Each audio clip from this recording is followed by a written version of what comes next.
Diploma in ভাগবত গীতা কোর্সের 14তম ক্লাসে আপনাদের সকলকে স্বাগত। হরে কৃষ্ণ।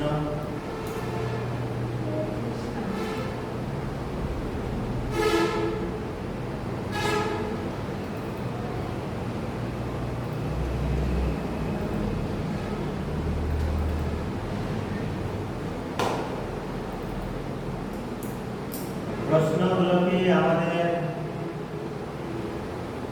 হয়েছে? হরে কৃষ্ণ।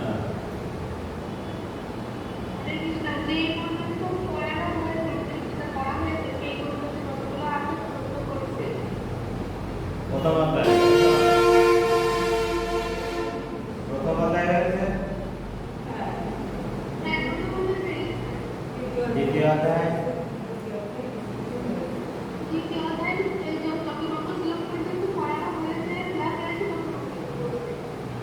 আমাদের এখন কি চলছে? দ্বিতীয় অধ্যায়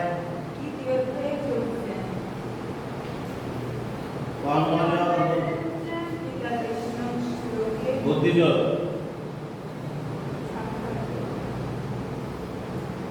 বুদ্ধিযোগ চলছে। বুদ্ধিযোগ, কর্মযোগ বা বুদ্ধিযোগ।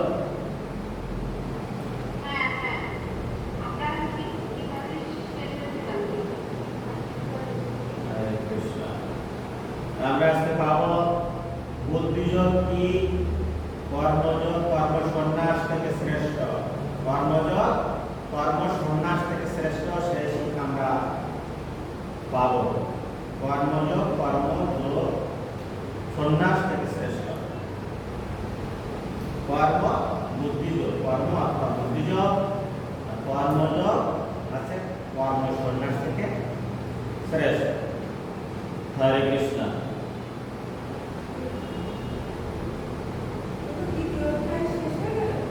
দ্বিতীয় অধ্যায় শেষ হয়নি।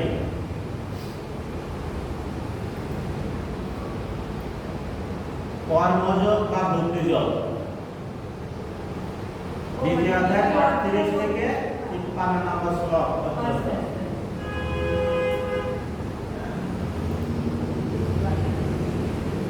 কর্মকাণ্ড গতদিন আমাদের শেষ হয়েছে। কর্মকাণ্ড আজকে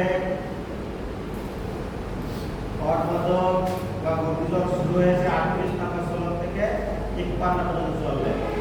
আজকে আমাদের কর্মযোগ সম্পর্কে আজকে ক্লাস হবে। বিষয়টি আমরা দেখব।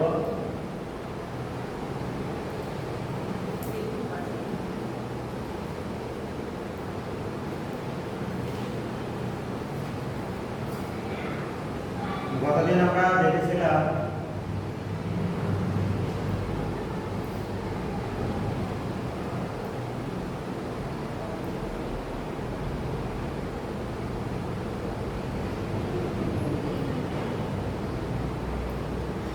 ব্যবসায়িকা বুদ্ধি এক অতিরঞ্জন বহু শাখা জ্ঞানঞ্চ বুদ্ধায় অব্যবসায়ী। সেখান থেকে আমরা পেয়েছি যারা এই পথ অবলম্বন করেছে তাদের নিঃস্বার্থিকা বুদ্ধি একনিষ্ঠ, এক পরিণতা অস্থির চিত্ত সকাম ব্যক্তিদের বুদ্ধি বহু শাখা বিশিষ্ট। বহু শাখা বিশিষ্ট তাদের বুদ্ধি বিভিন্ন রকমের, শুধুমাত্র ভোগের চিন্তা বা ভাবনা, সেগুলো আমরা পেয়েছি। আমরা পেয়েছি ভগবত দর্শন হয় অজ্ঞানতা জয় করার ফলে। এটা আমরা পেয়েছি, প্রথম অধ্যায়ে পেয়েছি।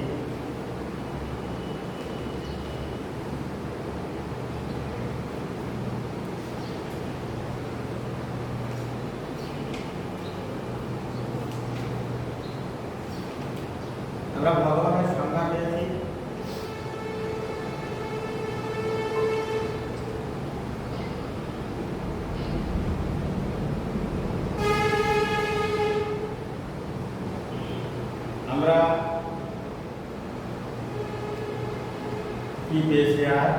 করুণা, বৈরাগ্য, আত্মসমর্পণ, তিনটি গুণ। অর্জুনের মধ্যে তিনটি গুণ ছিল। প্রথমে আমরা দুইটি গুণ পেয়েছি, করুণা আর বৈরাগ্য। পরে আমরা পেয়েছি আত্মসমর্পণ। তাহলে অর্জুনের মধ্যে কয়টি গুণ ছিল? করুণা, বৈরাগ্য আর আত্মসমর্পণ। এই তিনটি গুণ না থাকলে কেউ কখনো গীতা বুঝতে পারে না। গীতা দাঁড়িয়ে আছে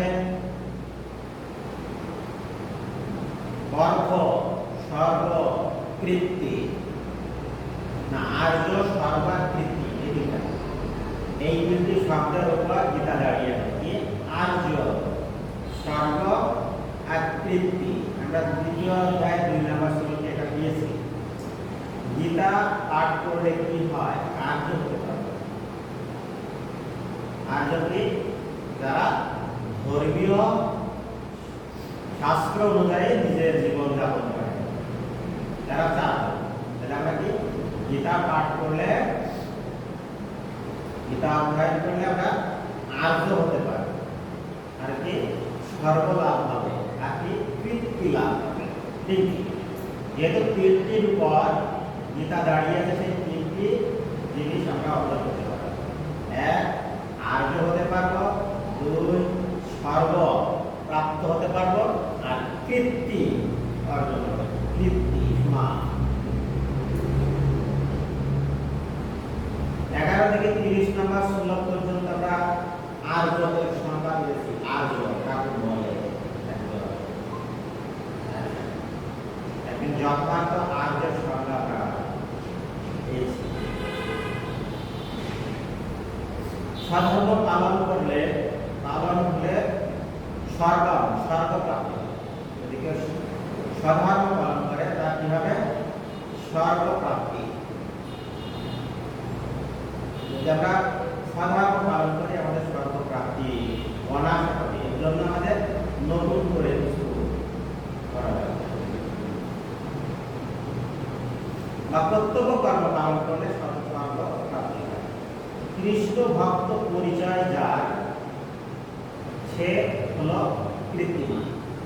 যিনি কৃষ্ণ ভক্ত, যাকে কৃষ্ণ ভক্ত বলে অন্যরা, যাকে বলছে সে কৃত্তিমান। কৃত্তিমান কি পেয়েছি আমরা? যে কৃষ্ণ ভক্ত সেই কৃত্তিমান। সবাই তাকে সম্মান করে। করে কি? করে।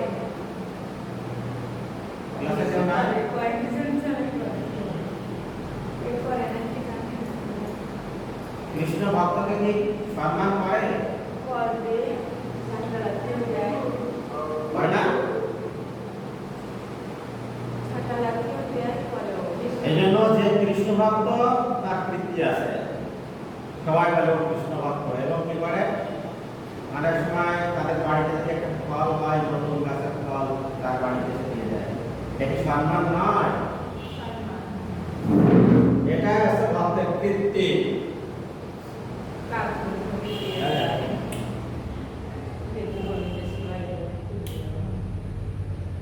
এটা হচ্ছে ভক্তের, কৃষ্ণ ভক্তের কৃত্তি বা সম্মান।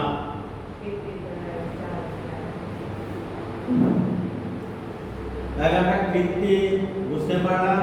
স্বর্গ, কর্তব্য কর্ম হলে স্বর্গ লাভ হয়, আর কৃষ্ণ ভক্ত হলে কৃত্তিমান হওয়া যায়।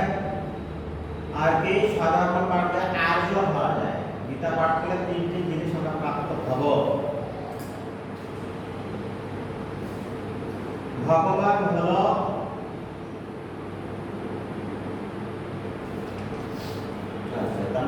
আছে তত্ত্ব বস্তু কয় প্রকার। তত্ত্ব বস্তু সেটা আমরা বুঝতে পারবো আজকে। তত্ত্ব বস্তু কয় প্রকার? 3 প্রকার। তত্ত্ব বস্তু 3 প্রকার: ব্রহ্ম, পরমাত্মা আর ভগবান। ব্রহ্ম, পরমাত্মা আর ভগবান। ব্রহ্ম, পরমাত্মা, ভগবান। ব্রহ্মের মধ্যে ভগবানের অঙ্গ যদি আছে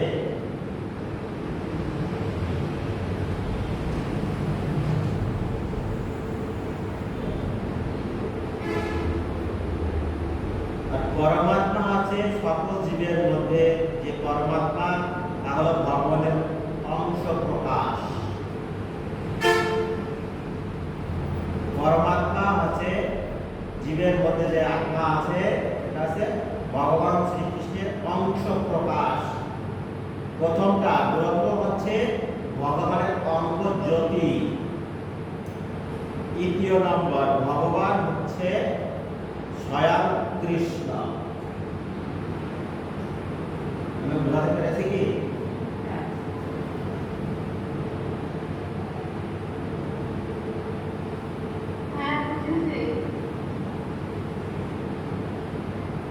ব্রহ্ম, পরমাত্মা আর ভগবান। ব্রহ্ম হচ্ছে ভগবান শ্রীকৃষ্ণের অঙ্গ জ্যোতি। পরমাত্মা হচ্ছে সকল জীবের মধ্যে অবস্থান করে,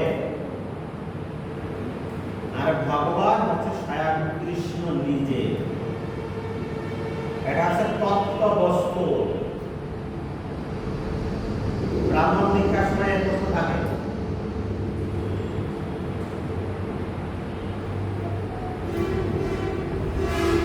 জ্ঞানীর কাছে ব্রহ্মরূপে প্রকাশ পায়, জ্ঞানীর কাছে ব্রহ্মরূপে কৃষ্ণ প্রকাশিত হন।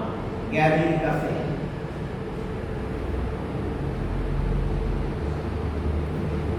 জ্ঞানীর কাছে ব্রহ্মরূপে কৃষ্ণ প্রকাশিত হন,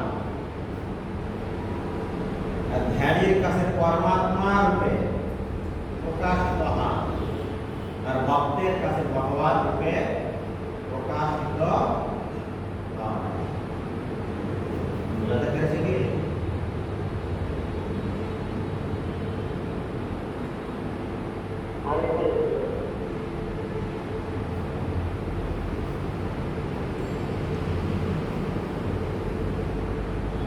জ্ঞানীর কাছে ব্রহ্ম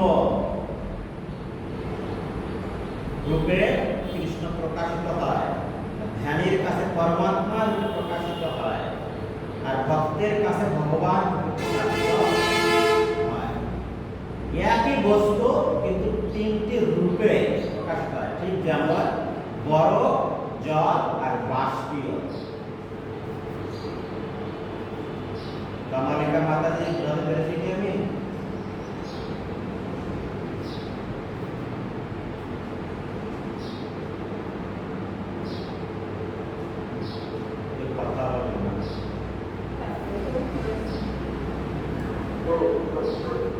একই জল, একই জল, বরফ, জল আর বাষ্প, একই ভগবান কৃষ্ণ। কারোর কাছে ব্রহ্ম, জ্ঞানীর কাছে ব্রহ্ম, আর জীবের হৃদয়ে পরমাত্মা রূপে, আর ভক্তের কাছে ভগবান প্রকাশিত। জীবের সাধনার অবস্থান অনুযায়ী ভগবানকে ভিন্ন ভিন্ন মনে হয়, কিন্তু তিন বস্তু এক। ঠিক যেমন জল থেকে বরফ, আবার জল আর সেই জলই বাষ্পীভূত হয়। বস্তু জিনিস একই, কিন্তু আলাদা ভাবে প্রকাশ হয়। বুঝা গেল? দেখুন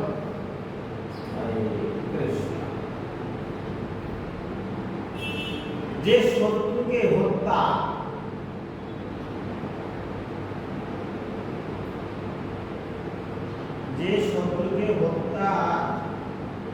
করেন তিনি হচ্ছে অরিশ্বর। গুরু বলতে দরদ বা বিষ্ণু দেবকে বোঝানো হয়েছে। এরা ছিলেন মহান ভগবান। গীতা এদেরকে মহানুভাব বলে প্রকাশ করা হয়েছে। গুরু দ্রোণাচার্য।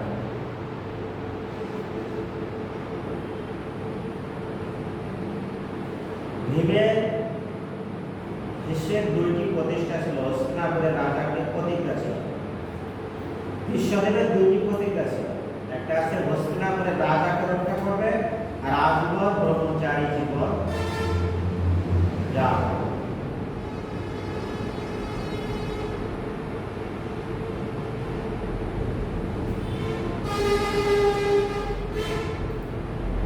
বুঝাতে পেরেছি কি?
সবাই কি দেখতে পাচ্ছেন?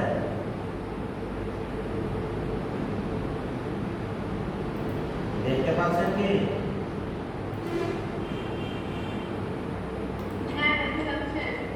দেখা যাচ্ছে?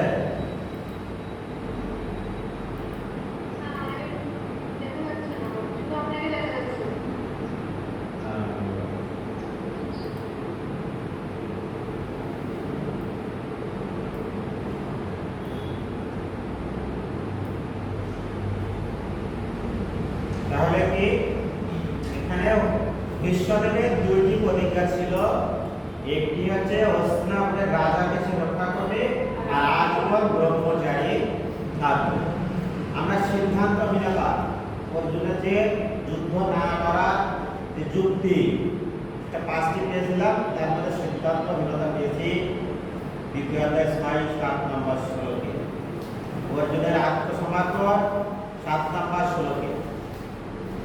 আত্মসমর্পণ যারা দীক্ষা গ্রহণ করেছেন তারা ভগবান শ্রীকৃষ্ণের কাছে আত্মসমর্পণ করেছেন। এখন যারা আশ্রিত আছেন তারা কি আত্মসমর্পণ করেছেন কি? হ্যাঁ।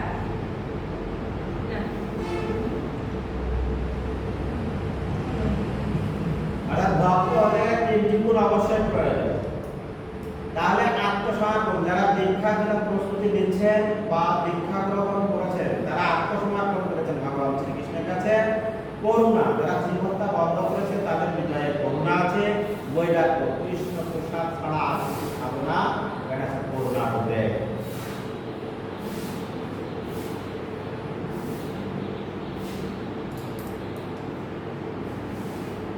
আমরা কি এই 3টা জিনিস কি আমাদের ভিতরে আছে?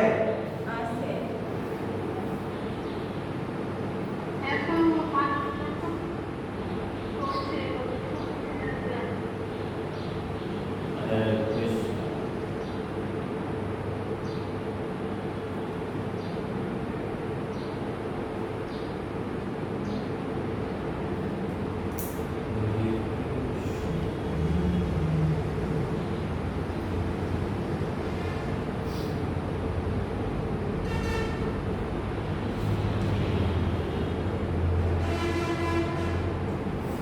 অস্বর্গ পেয়েছে যে আত্মা যদি ভগবানের জন্য কর্ম করে তখন সেই কর্মকে শুভ বলা হয় বলেছেন না।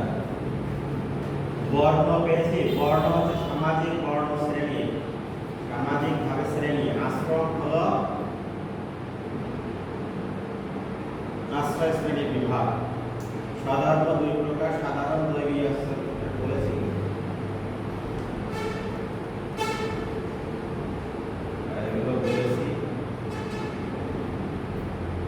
সাধারণ পালন করলে, কর্তব্য কর্ম পালন করলে স্বর্গ লাভ হয় না পেয়েছি। 31 থেকে 37 নম্বর শ্লোক হচ্ছে সকাম কর্মে আমরা পেয়েছি। 38 নম্বর হচ্ছে নিষ্কাম কর্ম। কত নম্বর শ্লোক? 38 নম্বর শ্লোক নিষ্কাম কর্ম কথা বলা হয়েছে।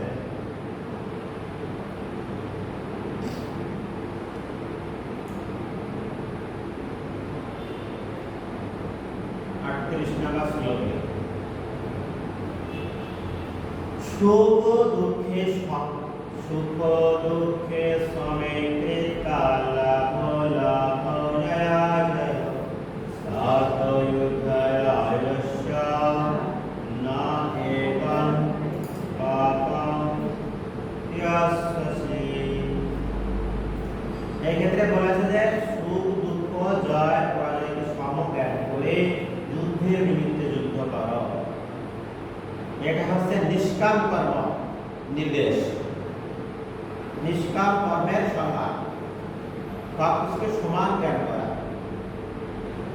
কর্তব্য কর্ম করা।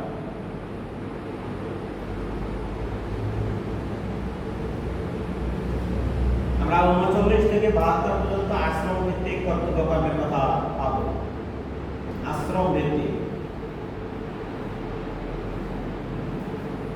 কর্মবন্ধন মুক্ত হওয়ার মাধ্যমে ভগবত ধামে আমরা পৌঁছাতে পারি।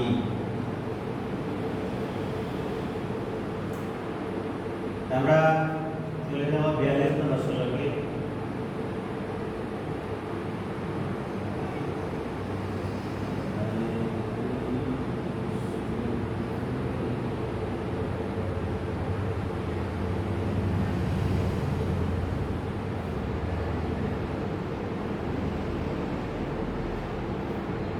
বেদ আমাদের সহায়তা করতে পারে, মুক্তি দান করতে পারে না।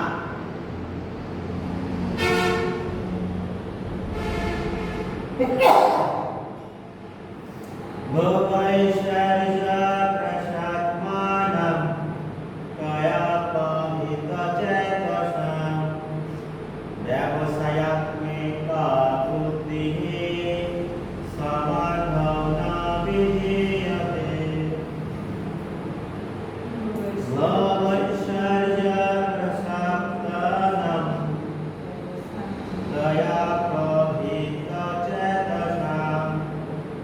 ব্যবসায়াত্মিকা বুদ্ধিঃ সমাধৌনা বিধীয়তে।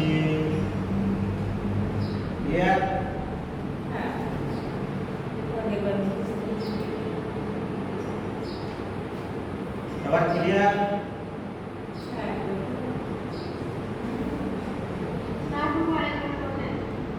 তোমাদের শ্রাবণ এসে ক্লাস একটা নেই?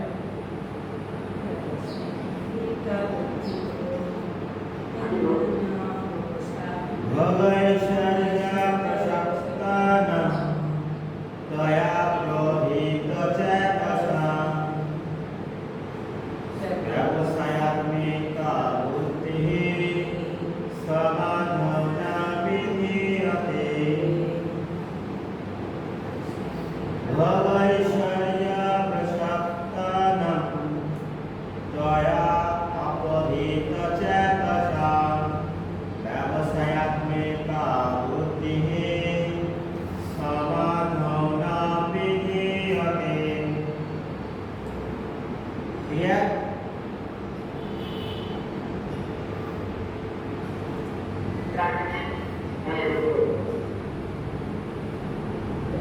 ভবৈশ্বর্য প্রসাদমানম কয়াপহিতচেতসাম ব্যবসায়াত্মিকা বুদ্ধিঃ সমাধৌনা বিধীয়তে। এটাকে মুখস্থ করে আসতে বলেন।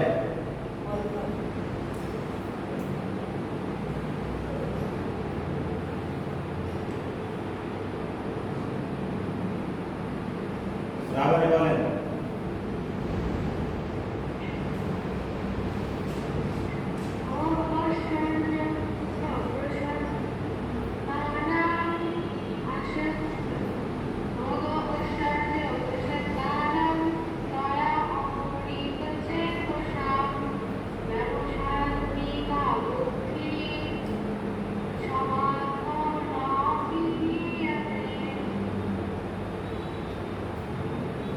আরেকজন বলেন এই শ্লোকে কি কি ভুল উচ্চারণ হয়েছে?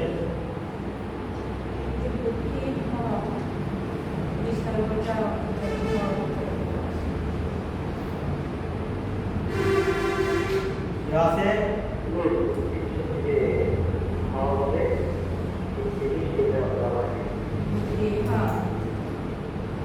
বাঙালিকে মাথায় আছে নাকি নেই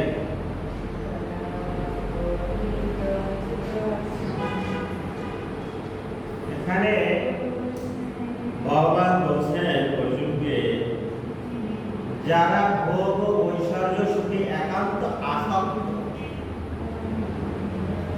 সেই সমস্ত বিবেক বর্জিত মূর্খ ব্যক্তিদের বৃদ্ধি সমাধি থেকে বৃদ্ধি হবে নাকি সেই সব ব্যক্তিদের বুদ্ধি সমাধি এবং ভগবানের একান্ততা লাভ হয় না কাদের বিবেক বর্জিত মূঢ় কাদের বলে শ্লোকটা সম্পূর্ণ আন্ডারলাইন হবে এবং মুখস্থ মূঢ় কাকে বলে যারা বিবেক বর্জিত রাহুল বলতে পারবেন রাহুল বলতে পারবেন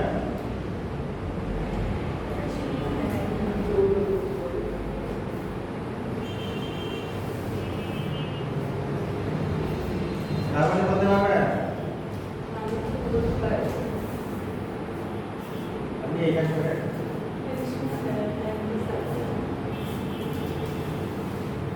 শ্রাবণী বলতে পারবেন না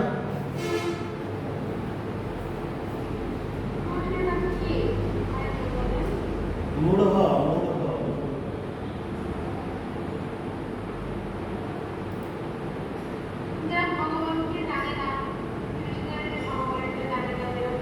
এই যে মূঢ় ব্যক্তি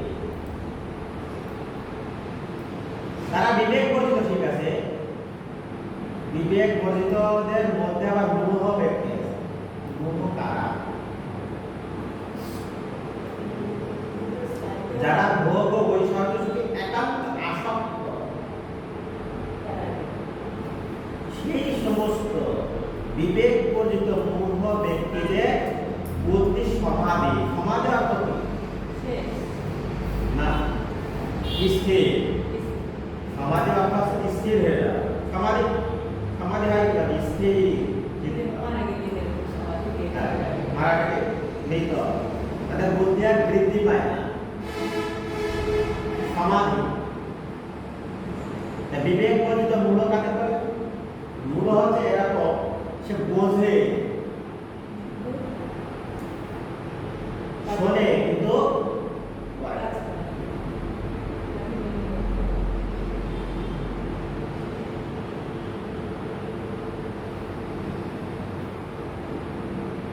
বোঝে শোনে কিন্তু সে বোঝে গীতা সম্পর্কে সে বোঝে কৃষ্ণ যে ভগবান সে জানে সে ধর্ম সম্পর্কে জানে কিন্তু সে মানবে না বিচার সব মানে কিন্তু আলাদা সমান রাবণ ছিল হচ্ছে দশম শাস্ত্রের অধিকারী ধর্ম সম্পর্কে সে জানতো তার মতো অধিকার করছে কিন্তু সে কৃষ্ণকে ভগবান স্বীকার করতেই পারে রামকে ভগবান স্বীকার করবেই না জানে সে রাম ভগবান কিন্তু আমি মানব আমি তো বোঝাতে পেরেছি কি গ্রামে আছে এরকম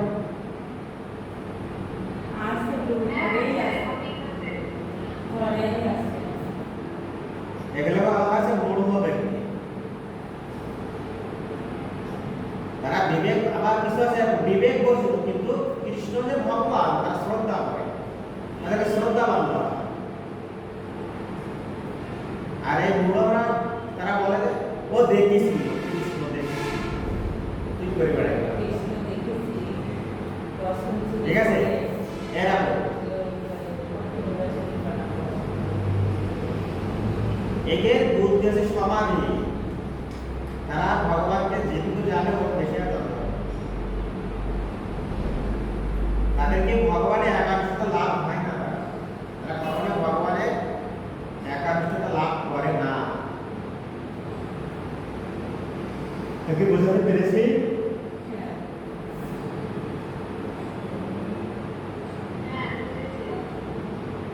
চিত্ত যখন একাগ্র হয় তখন তাকে বলা হয় সমাধি।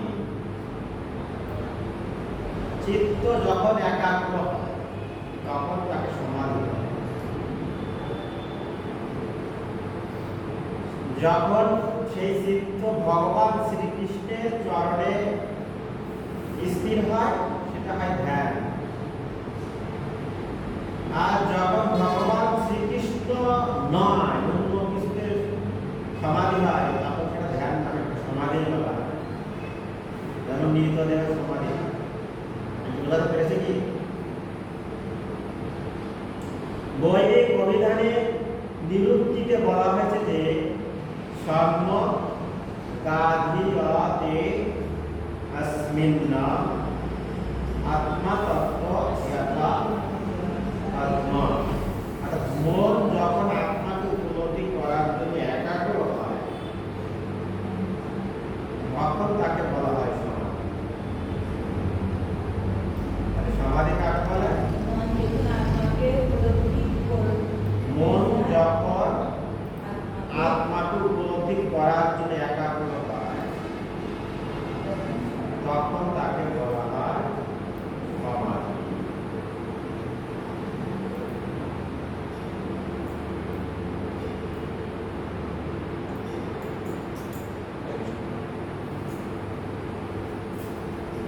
মন যখন আত্মাকে উপলব্ধি করার জন্য একাগ্র হয় তাকে বলা হয় সমাধি। যে মানুষ ইন্দ্রিয় সুখ উপলব্ধি করতে উৎসুক এবং যারা অনিত্য জড়জগতের দ্বারা মহাচ্ছন্ন তাদের পক্ষে একাগ্র চিত্তে আত্মোপলব্ধি বা সমাধি লাভ করা সম্ভব। ভগবানকে জানা অসম্ভব, কারণ বুদ্ধিবৃত্তি তখনই সমাধি হয়ে যায়, স্থগিত হয়ে যায় আর অপসারণ করে। মায়া তাদের এত গভীরভাবে বেঁধে রাখে যে তাদের পক্ষে সেই বন্ধন থেকে মুক্ত হওয়া দুষ্কর।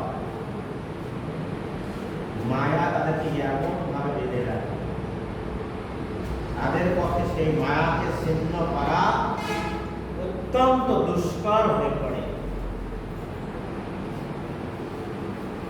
বুঝতে পারলাম?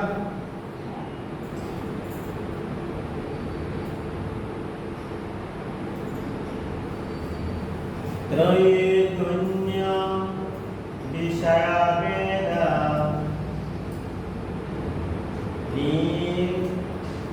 निष्प्रय गुण्य भवर्जन निर्गन्ध नित्यशक्तस्त निर्योगक्षम आत्मवान।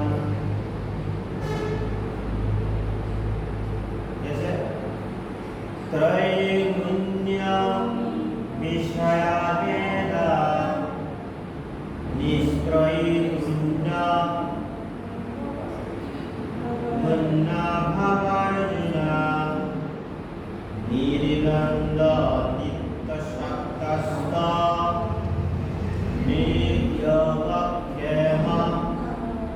आत्मवान।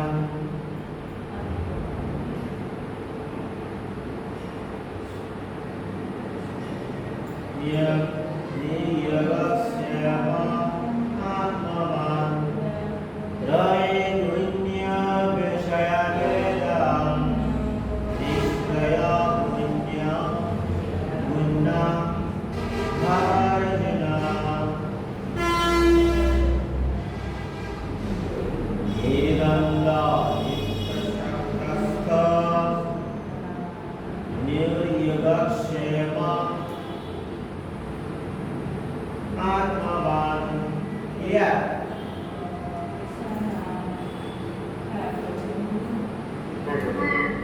त्रैगुण्य विषय वेद निष्क्रय गुण्य भवर्जुन निरन्द नित्यशक्तस्थ नियगक्षेम आत्मवान् योगक्षेम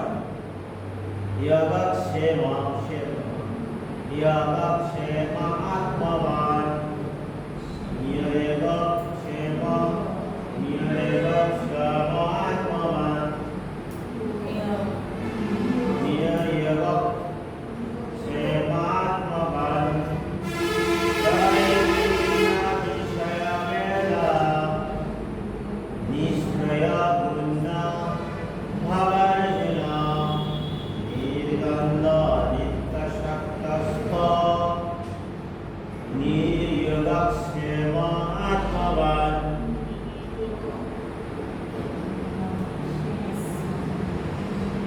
कैसे मेरा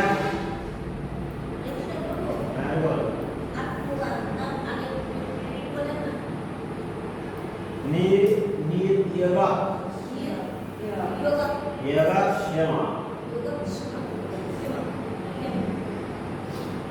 आत्मवान् निर्योगक्षेम आत्मवान् योगक्षेम आत्मवान् नियोग गते पेटकटबंधन पास नियोग आठ पेटकटबंधन सेम योगक्षेम आत्मवान् योगक्षेम आत्मवान् रावण सरवर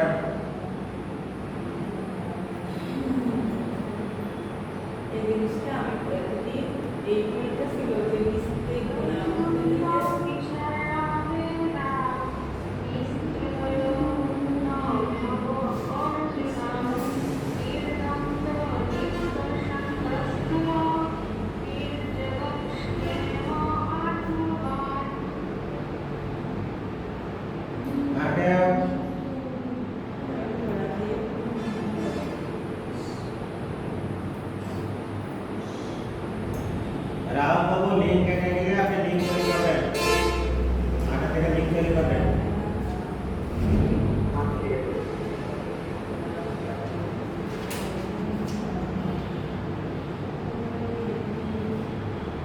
निर्गुणे मध्य वेद शब्द रजस्व साहार गुणे वटुतोने शेषमा अपने दंड भाव जीवित नित्य शुद्ध शब्द भाव हमें अभिष्कार आत्मवान पाय सदा नित्य योग निक्षय निरखे जे धने से धनिता भगवान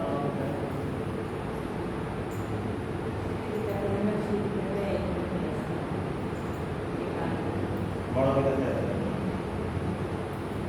वेद प्रधानतः जड़ा प्रकृति तीनটি গুণ সম্বন্ধ আলোচনা করা হয়েছে বেদে তিনটি গুণ সমন্বিত সম্বন্ধে আলোচনা করা হয়েছে হে অর্জুন তুমি সেই গুণগুলিকে অতিক্রম করো বেদের তিনটি গুণ সমন্বিত সম্বন্ধে আলোচনা করা হয়েছে আর অর্জুন বলছে সেই তিন গুণের অর্থাৎ বেদের ঊর্ধ্বে যাও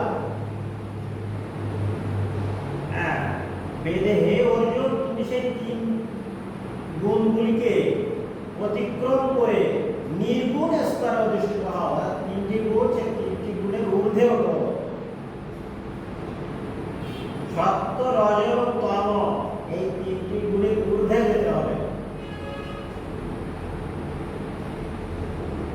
স্তরে অধিষ্ঠিত হও সমস্ত দ্বন্দ্ব থেকে মুক্ত হও লাভ ক্ষতি ও আত্মরক্ষার দুশ্চিন্তা থেকে মুক্ত হয়ে আধ্যাত্মিক চেতনায় অধিষ্ঠিত হও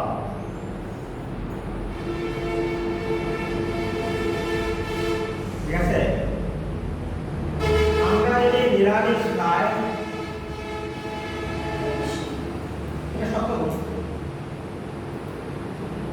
নিরামিষ সত্যগুণ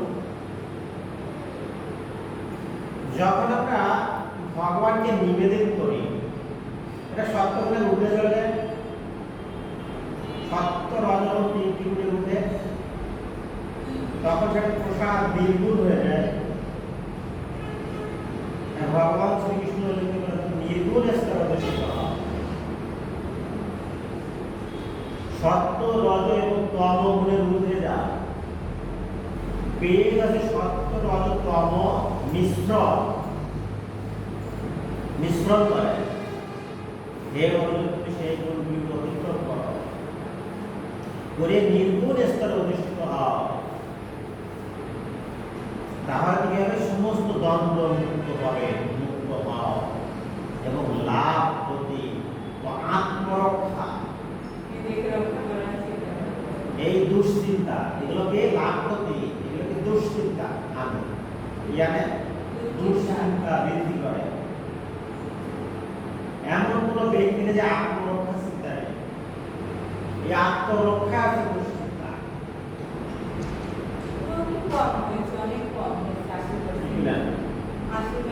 এই ভাঙা ঘর, এখানে যে স্বর্ণ রাখবো কিভাবে, দুশ্চিন্তা। স্বর্ণই না থাকে,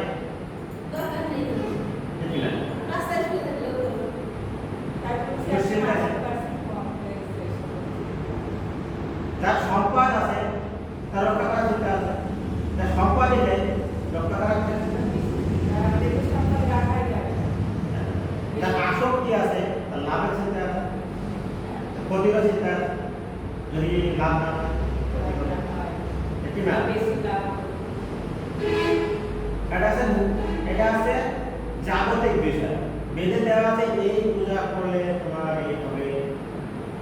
হ্যাঁ, যা দুটো ভাই আছে 2 গ্রাম ভিক্ষা করে, হ্যাঁ না, বড় ভাই কেটে দিয়ে বসে বসে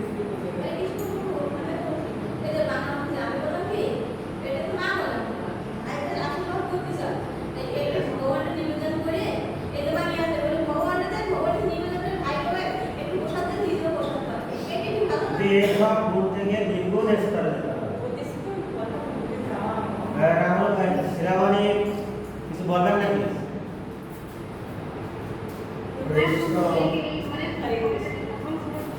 নির্গুণ স্তর কি? নির্গুণ স্তর কি বলছে?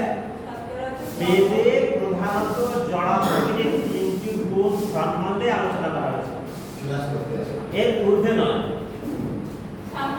তাহলে ঊর্ধ্বে যেতে গেলে কি হয়েছে? অর্জুনকে বলছে ভগবান, হে অর্জুন, তুমি সেই গুণগুলি অতিক্রম করো, সত্য রজ এবং তম গুণের অতিক্রম করে নির্গুণ স্তরে। আমরা যখন সত্য গুণের খাবার খাই, নিরামিষ সত্য, এই সত্য গুণ, তম গুণ, রজ গুণের খাবার অতিরিক্ত ঝাল, অতিরিক্ত তিক্ত, এগুলো রজগুণের খাবার। তারপর তমগুণের খাবার, তোমরা জানি আমিষ, যেগুলো নিষিদ্ধ খাবার সেগুলো তমগুণ। বলছে এই সত্য রজ তম, তাহলে আমরা সত্য গুণের যে খাবারগুলো নিরামিষ সত্য, এই সত্য গুণের স্তর যখন আমরা নির্গুণ স্তরে কি হবে? নিরামিষ যেগুলো ভগবান শাস্ত্রে অনুমোদন দিয়েছে সেই খাবারগুলো যদি ভগবানকে নিবেদন করি, ভগবান নিবেদন করার পরে নির্গুণ স্তরে হয়ে যায়, এর ভিতরে আর কোনো সত্য রজ তম গুণ থাকে না, তখন সেটা প্রসাদে পরিণত হয়। সেই প্রসাদ যখন আমরা গ্রহণ করি তখন আমরা নির্গুণ স্তরে অধিষ্ঠিত হতে পারি, তখন আর সত্য গুণ, সত্য রজ তম গুণ স্পর্শ করতে হবে। তাই অর্জুনকে ভগবান শ্রীকৃষ্ণ বললেন, নির্গুণ স্তরে অধিষ্ঠিত হও, তুমি সেই গুণগুলিকে অতিক্রম করো, অর্থাৎ সত্য রজ তম গুণকে অতিক্রম করো।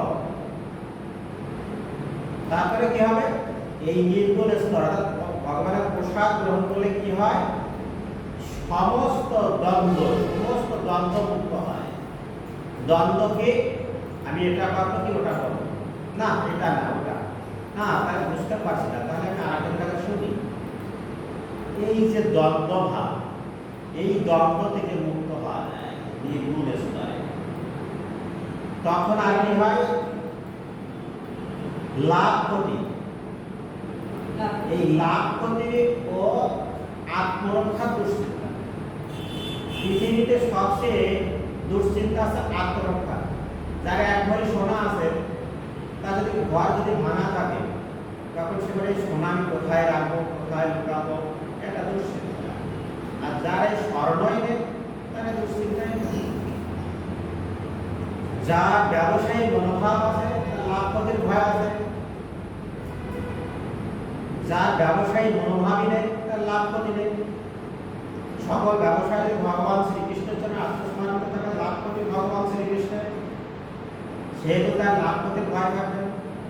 আত্মরক্ষা, নিজেকে যদি আত্মরক্ষার চিন্তায় ভগবানকে যদি সঁপে দিই, আত্মসমর্পণ করি, তাহলে আমি ভগবানের, তাহলে আত্মরক্ষার দায়িত্ব, আমাকে রক্ষা করার দায়িত্ব ভগবানের। এইভাবে আমরা নির্মল স্তরে অধিষ্ঠিত হতে পারি। তাই বলছে এই সমস্ত দুশ্চিন্তা থেকে মুক্ত হয়ে আধ্যাত্ম চেতনায় অধিষ্ঠিত হওয়া। তাহলে আমরা যদি আধ্যাত্ম চেতনায় যদি অধিষ্ঠিত হয়, তখন আমরা নির্গুণ স্তরে যেতে পারবো, নির্গুণ স্তরে অতিক্রম হবে, দুশ্চিন্তা মুক্ত হবে। আর এগুলো মুক্ত হওয়ার পরে আধ্যাত্ম চেতনায় অধিষ্ঠিত হওয়া যায়। হরে কৃষ্ণ। হরে কৃষ্ণ প্রভু।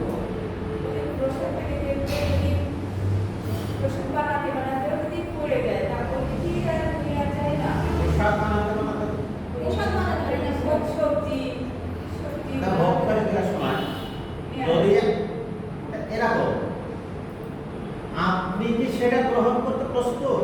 না, যদি আপনি না গ্রহণ করতে পারেন, তাহলে খাবার দেবে। কাঁচা সবজি, কলা, আপনি যদি মনে করেন না এটা ভগবানকে দেওয়া যাবে কিনা, আপনাকে এটা রেকটিফাই করবেন। এই জায়গায় এই অবস্থা, এই কলের অবস্থা এই, এটাকে আমি আমার ভগবানকে দিতে পারবো। যদি মনে করেন না, তাহলে গ্রহণ করা যাবে না। ঠিক আছে? এটা বলছি। এটা বলছে জড়া প্রকৃতি তিনটি গুণের প্রভাবে জড় জগৎ প্রতিটি ক্রিয়া প্রতিক্রিয়া দেখা যায়। তিনটি গুণের ক্রিয়া প্রতিক্রিয়া সবসময় দেখা যায়। এই প্রতিক্রিয়া বা কর্মফল জীবকে জড় জগতের বন্ধনে আবদ্ধ করে। কয়টি গুণ? তিনটি গুণ। বেদ সাধারণত সকাম কর্ম করার শিক্ষা দান করে। বেদ কি করে? সকাম কর্ম করার শিক্ষা দান করে।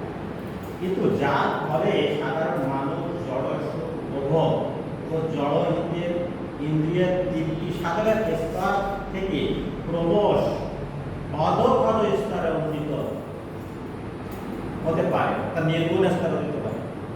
ভগবান তার প্রিয় সখা ও প্রিয় শিষ্য অর্জুনকে সেই উপদেশ দিয়েছেন নির্গুণ স্তরে যাওয়ার।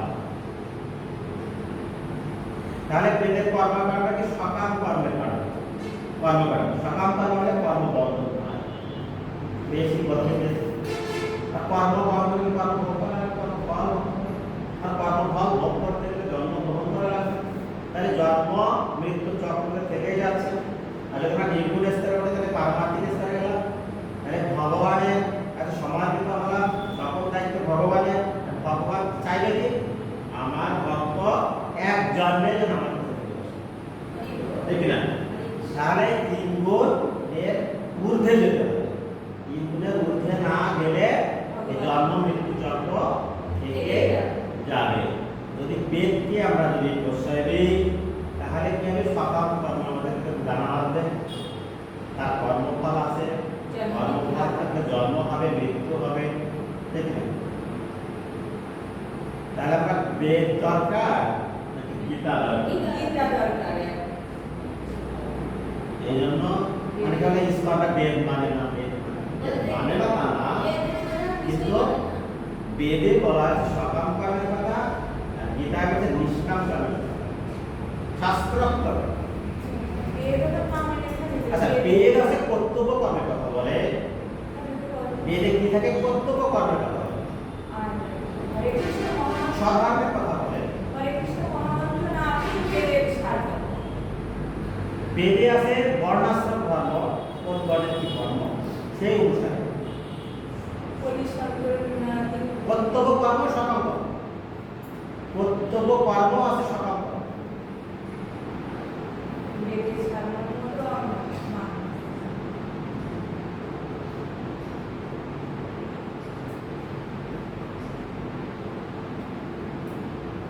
চলে গেলাম আমরা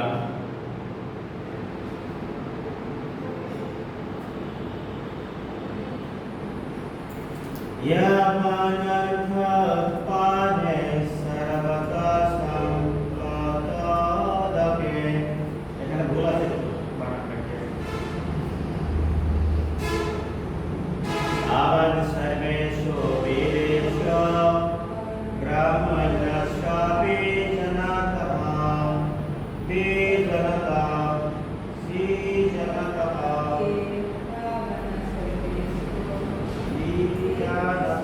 এখানে বানান ভুল আছে নাকি?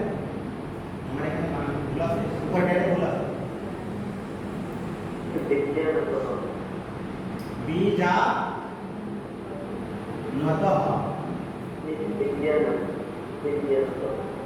বিজ্ঞানতঃ, এটা বিজ্ঞান তাই তো? বিজ্ঞানতঃ, বিজ্ঞানতঃ না, বিজ্ঞানতঃ, এটা ভুল আছে। আর উপরে সং সং সময় ভুল আছে।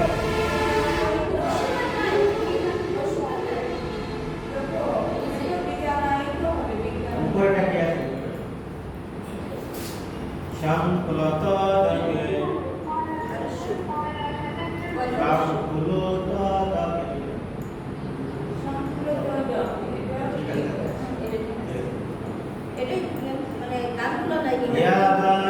ইয়াবানার্থাপানে সর্বদা সংকুলতদকে আবান সর্বেষু বেদেষু ব্রাহ্মণস্যাপি জনতঃ। ঠিক আছে?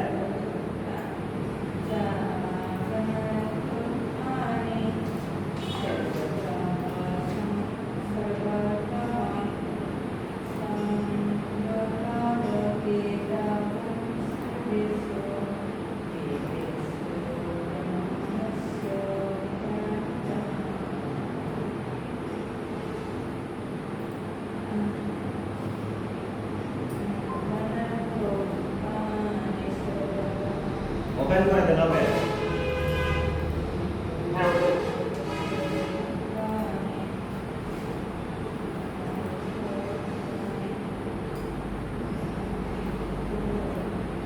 ইয়াবানার্থা উৎপাদে সর্বদা সম্পদকে আবান সর্বেষু বেদেষু ব্রাহ্মণস্যাপি জনতঃ।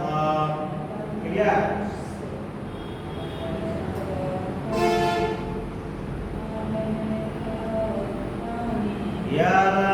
ইয়াবানার্থাপানে সর্বদা সম্পদকে আবান সর্বেষু বেদেষু ব্রাহ্মণস্যাপি জনতঃ।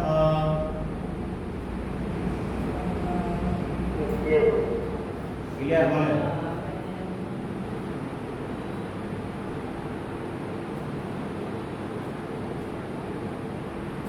বলেন। আচ্ছা, শ্রাবণ বলেন।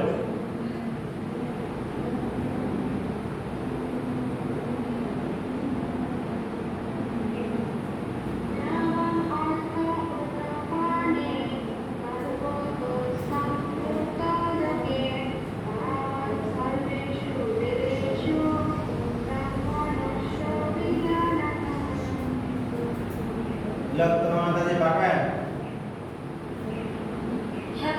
বলেন।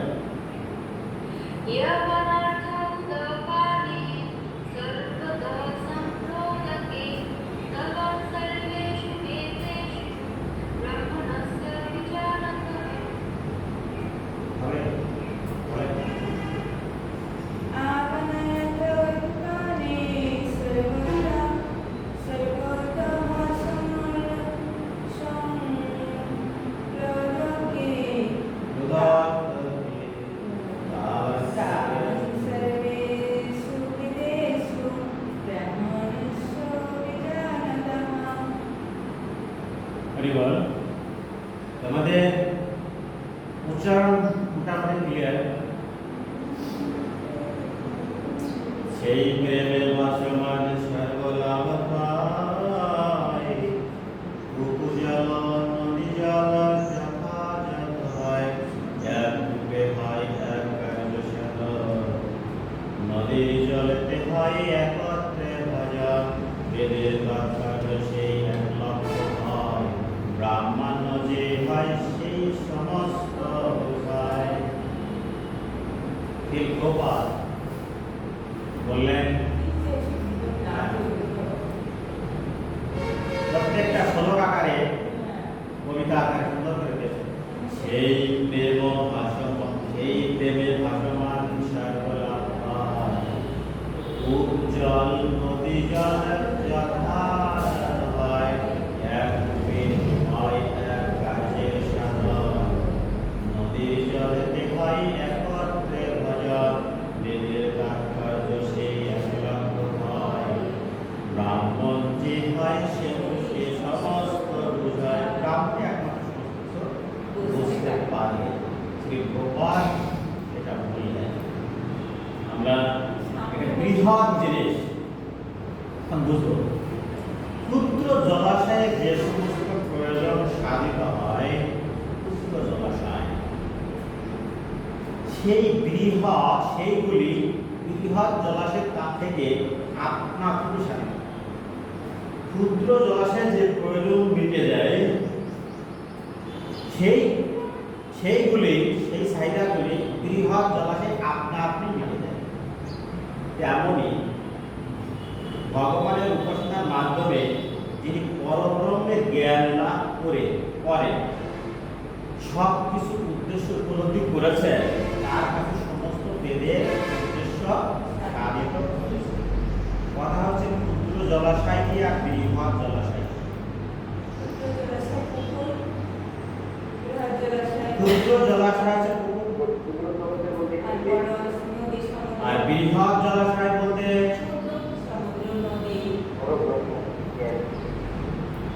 সমুদ্র। হয় আমি একটা উদাহরণ যদি আমরা পেশ করি, এরকম 1000 টাকা নোট, তার মধ্যে কি 100 টাকা আছে? হ্যাঁ, তাই যদি থেকে 100 টাকার মধ্যে কি 1000 টাকা নোট আছে? আছে।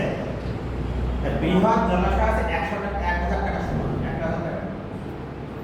ক্ষুদ্র জলাশয় 100 টাকা। 100 টাকার নোটে যা আমি কিনতে পারবো, 1000 টাকার নোটে কি কিনতে পারবো? আর বেশি কিনতে পারবো।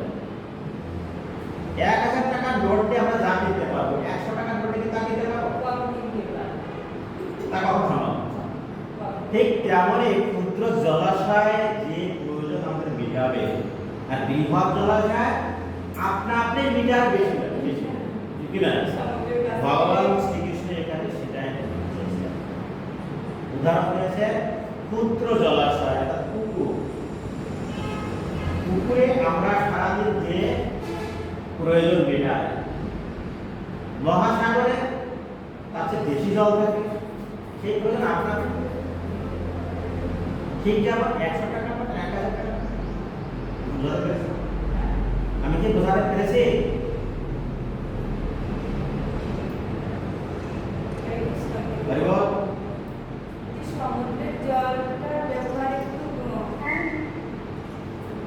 ক্ষুদ্র জলাশয় বৃহৎ জলাশয় কি বোঝাতে পেরেছি?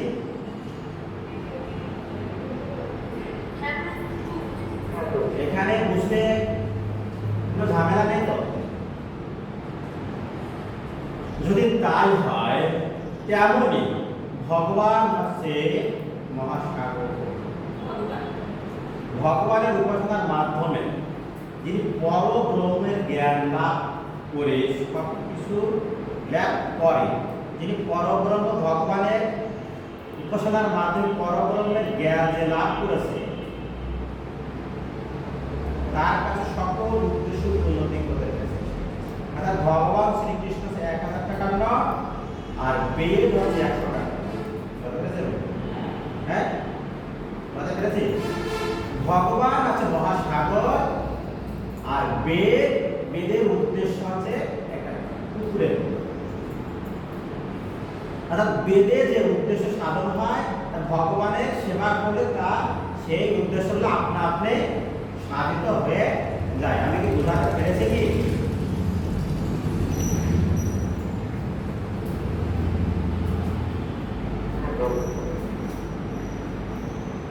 ভগবানের উপাসনার মাধ্যমে যে পরব্রহ্মের জ্ঞান লাভ করে যে ব্যক্তি ভগবানের উপাসনার মাধ্যমে পরব্রহ্মের জ্ঞান লাভ করে তার সবকিছুর উদ্দেশ্য উপলব্ধি করতে পারে।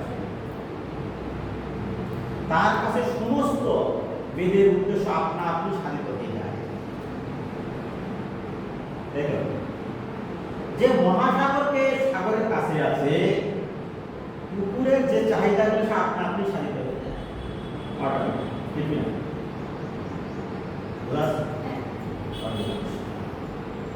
সেই প্রবাদ সুন্দর করে তাৎপর্য করে আমাদের বুঝিয়ে বোঝায়। বেদের কর্মকাণ্ডে যে সমস্ত আচার অনুষ্ঠান যার যজ্ঞের বিধান দেওয়া হয়েছে তার উদ্দেশ্য হচ্ছে জীবকে ক্রমশ আত্মতত্ত্ব জ্ঞান লাভ করতে উৎসাহিত করা।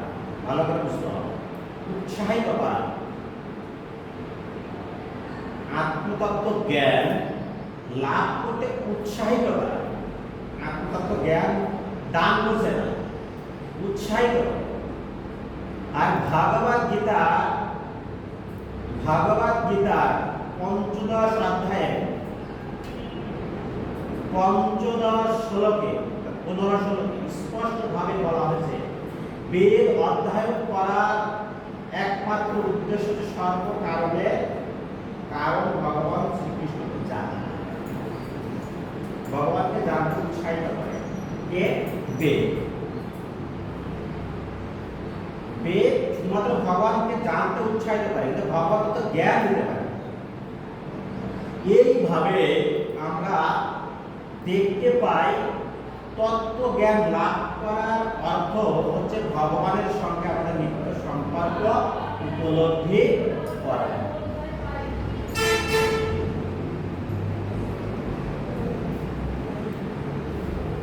তাহলে কি হয়েছে? বেদ অধ্যয়নের একমাত্র উদ্দেশ্য আছে সর্বকাণ্ডে। আমি যে লাইনগুলো পড়ছি আন্ডারলাইন করবেন, হ্যাঁ, জানা স্পষ্টভাবে বেদ অধ্যয়ন করার একমাত্র উদ্দেশ্য সর্বকারণের কারণ ভগবান শ্রীকৃষ্ণকে জানা। এইভাবে আমরা দেখতে পাই আত্মতত্ত্ব জ্ঞান লাভ করার অর্থ হলো ভগবানের সঙ্গে নিত্য সম্পর্কে উপলব্ধি করা। ভগবদ গীতার 15 অধ্যায়ের 7ম শ্লোকে ভগবানের সঙ্গে জীবের সম্পর্কের ব্যাখ্যা করা হয়েছে। আমরা এসেন্স অফ ভগবদ গীতা থেকে আমরা ভগবানের সাথে জীবের কি সম্পর্ক আমরা পেয়েছি, ঠিক না? জীব হচ্ছে ভগবান শ্রীকৃষ্ণের অভিষেক অংশ পেয়েছি আমরা। তাই জীবের একমাত্র কর্তব্য হচ্ছে ভগবান শ্রীকৃষ্ণের সেবা করা, তার অন্তরে সত্য কৃষ্ণ ভাবনা জাগিয়ে তোলা। আমরা এসেন্স অফ ভগবদ গীতা থেকে পেয়েছি। এটি হচ্ছে বৈদিক জ্ঞানের চরম সত্য। এটা বলতে আন্ডারলাইন।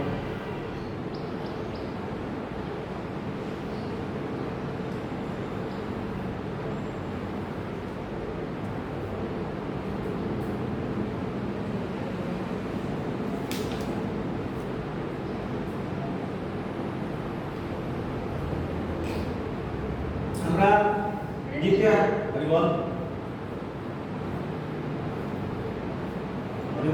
বৈদিক জ্ঞান আর বৈদিক সংস্কৃতি কি আলাদা? বৈদিক জ্ঞান আর সংস্কৃতি আচার আচরণ একই পাশাপাশি শব্দ। সংস্কৃতি হচ্ছে আচার আচরণ, আর আচার আচরণের মাধ্যমে যেটা পায় বা আচার আচরণের শিক্ষা যেটা পায়, বৈদিক আচার আচরণের যে শিক্ষা পায় এটা হচ্ছে বৈদিক জ্ঞান। ঠিক আছে? আমরা দ্বিতীয় অধ্যায় 39 নম্বর শ্লোকে গীতার মূল প্রতিপাদ্য বিষয় কি সেটা আমাদের ক্লিয়ার হয়েছে 39 নম্বর শ্লোকে। কর্মবন্ধন থেকে মুক্ত হওয়া গীতার মূল প্রতিপাদ্য বিষয়। আমরা এটা অনেকবার উচ্চারণ করেছি, যেমন ভূমিকা তখন আমরা উচ্চারণ করেছি 39 নম্বর শ্লোকে দ্বিতীয় অধ্যায়, সেখানে আমরা পেয়েছি কর্মবন্ধন থেকে মুক্ত হওয়া। এটা আছে গীতার মূল প্রতিপাদ্য বিষয়। সমগ্র গীতা 18 অধ্যায় পড়ে আমরা এটাই পাবো যে কর্মবন্ধন থেকে মুক্তি। দ্বিতীয় অধ্যায় 25 আত্মতত্ত্ব জ্ঞান আর কর্তব্য কর্ম আর বুদ্ধিযোগ তথা কর্মবন্ধন থেকে মুক্তি। এটা আছে গীতার মূল প্রতিপাদ্য বিষয়। দ্বিতীয় অধ্যায় 39 নম্বর শ্লোকে পেয়েছি আমরা কি পেয়েছি? আত্মতত্ত্ব জ্ঞান লাভ করা, কর্তব্য কর্ম পালন করা আর বুদ্ধি যোগ তথা কর্মবন্ধন থেকে মুক্তি। ऐसे गीतार मूल प्रतिपद्य विषय। তাহলে আত্মতত্ত্ব জ্ঞান লাভ করলে আর কর্তব্য কর্ম করলে আর বুদ্ধি যোগের মাধ্যমে কর্ম করলে সেটা কর্মবন্ধন থেকে মুক্ত হওয়া যায়। এই যে আমরা গীতা জ্ঞান লাভ করছি সেটা কি আত্মতত্ত্ব জ্ঞান লাভ করছি। আত্মতত্ত্ব জ্ঞান লাভ করার কর্তব্য কর্মটা ঠিক করে পালন করব। কর্তব্য কর্ম পালন করার পরে আমাদের কর্মবন্ধন থেকে মুক্তি হবে। বুঝতে পেরেছি?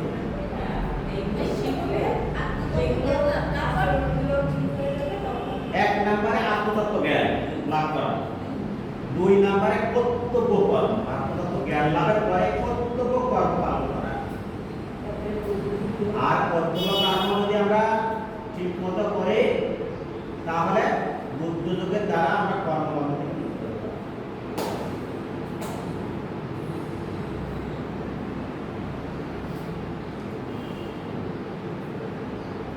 আর এটা হচ্ছে এই 3টি বিষয় আছে গীতার প্রতিপাদ্য বিষয়।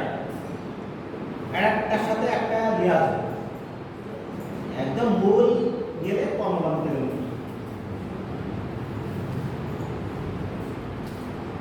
আর কর্মবন্ধন কি আমরা জানি? কর্মবন্ধনে পাপ পুণ্য স্বর্গ নরক জন্ম মৃত্যু থেকে মুক্তি। এই 6টি কার্য থেকে মুক্তি হচ্ছে কর্মবন্ধন থেকে মুক্তি। 6টা কাজ তাহলে কি? পাপ পুণ্য স্বর্গ নরক জন্ম মৃত্যু। পাপ পুণ্য স্বর্গ নরক জন্ম মৃত্যু। এই 3টি কর্ম থেকে আমাদের কর্মবন্ধন মুক্ত, মানে এই 3টি 4টি কাজ থেকে উদ্ধার।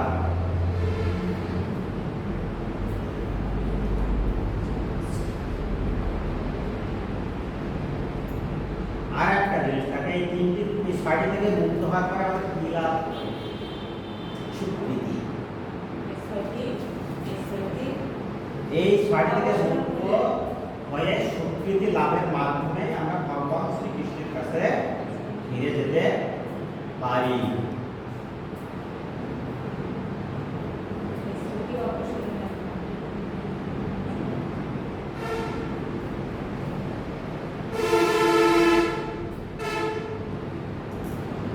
কর্মযোগ হচ্ছে বর্ণভিত্তিক হয়, কর্তব্য কর্ম হচ্ছে বর্ণভিত্তিক হয়। কর্তব্য কর্ম হচ্ছে বর্ণভিত্তিক আর আছে বুদ্ধিযোগ হলে আশ্রয় ভিত্তিক। বোঝা যাচ্ছে?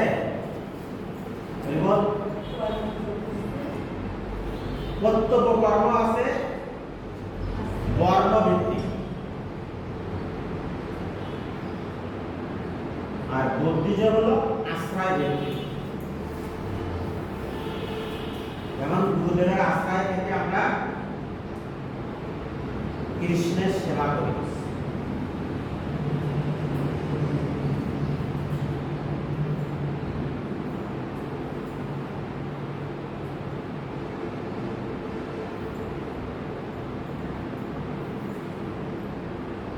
বর্ণ আছে ব্রাহ্মণ ক্ষত্রিয় বৈশ্য শূদ্র। চারটি বর্ণ।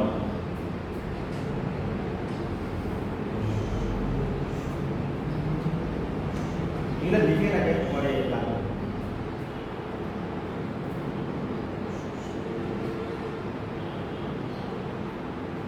আমরা দ্বিতীয় অধ্যায় 40 নম্বর শ্লোক পেয়েছি।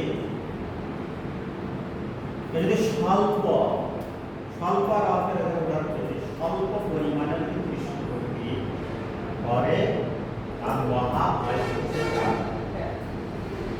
দেখো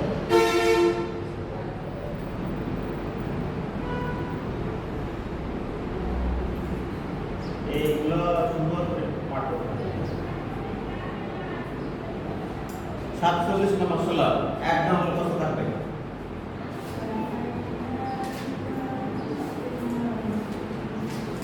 कर्मण्ये एव अधिकारस्ते अधिकारते अधिकारस्ते मा फलेषु कदाचन मा कर्मफल हेतुर्मा हेतुर्मा हि संग हस्तत्कार अकर्मणि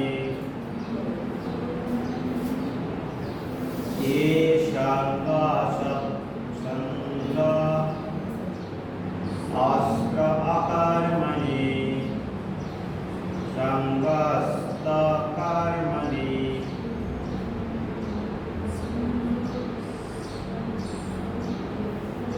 वाक्यवा ঠিক আছে वाक्यवा संगस्त अकर्मणि कर्मण्येव अधिकारस्ते मा फलेषु कदाचन मा कर्मफल हेतुर्मा हि संगस्त अकर्मणि कर्मणि एव अधिकारते मा फलेषु कदाचन मा कर्म फल हेतुर्मा ये संग हस्त अकर्मणि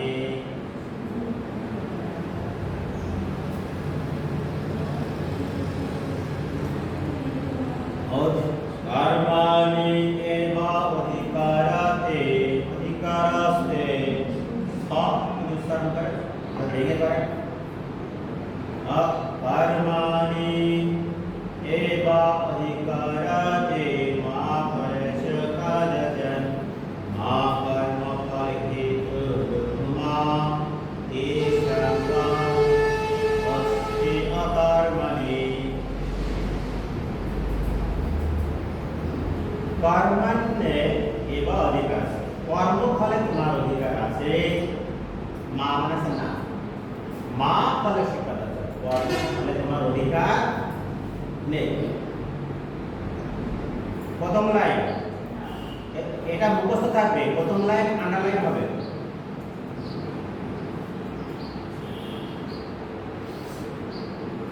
কর্মণ্যেবাধিকারস্তে অর্থাৎ কর্মে তোমার অধিকার আছে, মা ফলে শুনবে ফলে তোমার অধিকার নেই। কর্ম করতে পারবো আমি, কর্মকার ভগবান, ঠিক না? কর্ম করার অধিকার আমার আছে, কিন্তু কর্মভাব ভোগ করার অধিকার আমার নেই। এটা কি কর্ম? বুদ্ধিযোগ বা বুদ্ধিযোগ, এটা হচ্ছে বুদ্ধিযোগ। মা কর্ম ফল হেতুর্মা ইষ্কান্ত অস্তি অকর্মণি। কি আছে? সাধারণ বিহিত কর্মে তোমার অধিকার আছে, কিন্তু কর্ম ফলে তোমার অধিকার নেই। কখনো নিজেকে কর্ম হেতু বলে মনে করো না। বলছে মা কর্মফল হেতুর্মা, কখনো তুমি কর্মফলের হেতু বলে মনে করো না নিজেকে। এ সংগ্রস্ত বলছে কখনো স্বধর্মে আচরণ না করার প্রতি আসক্ত হইও না। কর্মফলের হেতু তুমি নিজেকে মনে করো না, মা কর্মফল হেতু না, হেতু মনে করো না, মানে কারণ মনে করো না, কর্মফলের হেতু কারণ মনে করো না। যে সন্তুষ্টি আকার বা কর্ম না, এটা তুমি মনে করো। তাহলে আমাদের কি আছে? কর্মান্নাধিকারান্তে, কর্মে আমাদের অধিকার আছে। মা ফলেষু কদাচন, কর্মে আমাদের অধিকার নেই। স্বধর্ম বিহিত কর্মে তোমার অধিকার আছে, কিন্তু কোন কর্ম ফলে তোমার অধিকার নেই। কখনো নিজেকে কর্মের হেতু বলে মনে করো না, এবং কখনো স্বধর্ম আচরণ না করার প্রতি আসক্ত হও না। স্বধর্ম মানে পালন করা, কর্তব্য করা। হরে কৃষ্ণ। কে বুঝতে পারেন এইটুকু?